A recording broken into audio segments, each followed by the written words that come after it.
Tu fais du flag, tu t'entraînes plusieurs fois dans la semaine, t'as pas le temps de faire de la muscu, fais ça. Pense à faire du microdosage. Le microdosage, qu'est-ce que c'est? C'est un moyen que tu vas avoir de faire des petites doses effectives de stimuli, qu'ils soient nerveux, qu'ils soient musculaires, qu'ils soient cardiovasculaires, pour qu'il y ait des adaptations au fur et à mesure de ta semaine et au fur et à mesure de tes sessions d'entraînement. Comment ça se passe? En gros, tu peux tout le temps placer des micro-dosages de ce qu'il faut pour évoluer. On parlera ici de force pour l'exemple parce que c'est plus simple à imager. L'idée est de se dire que dans chaque phase d'entraînement, tu vas chercher à générer une micro-partie de un système à faire évoluer.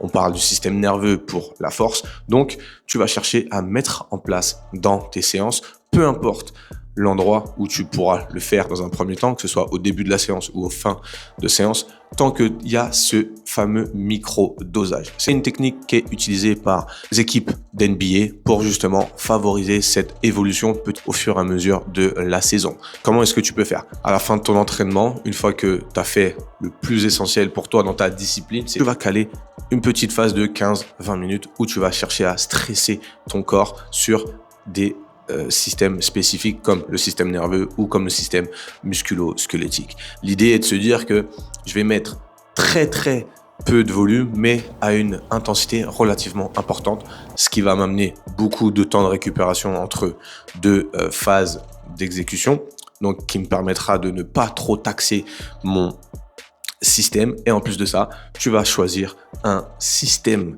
d'évolution qui va être le plus safe pour toi parce que tu as déjà un entraînement dans les pattes. Donc, je t'encourage à faire de l'isométrie overcoming. Si tu isométrie overcoming, c'est le fait de pousser sur une charge qui est inamovible. Et donc, tu vas avoir une production de force sur un aspect spécifique de la contraction de ton muscle, hashtag l'isométrie, donc il ne bougera pas. C'est ce qui est le plus sécuritaire pour toi. Tu veux savoir comment faire? Tu check en DM, on en parle et on n'oublie pas, sois prêt, sois fort et abonne-toi. Parce que si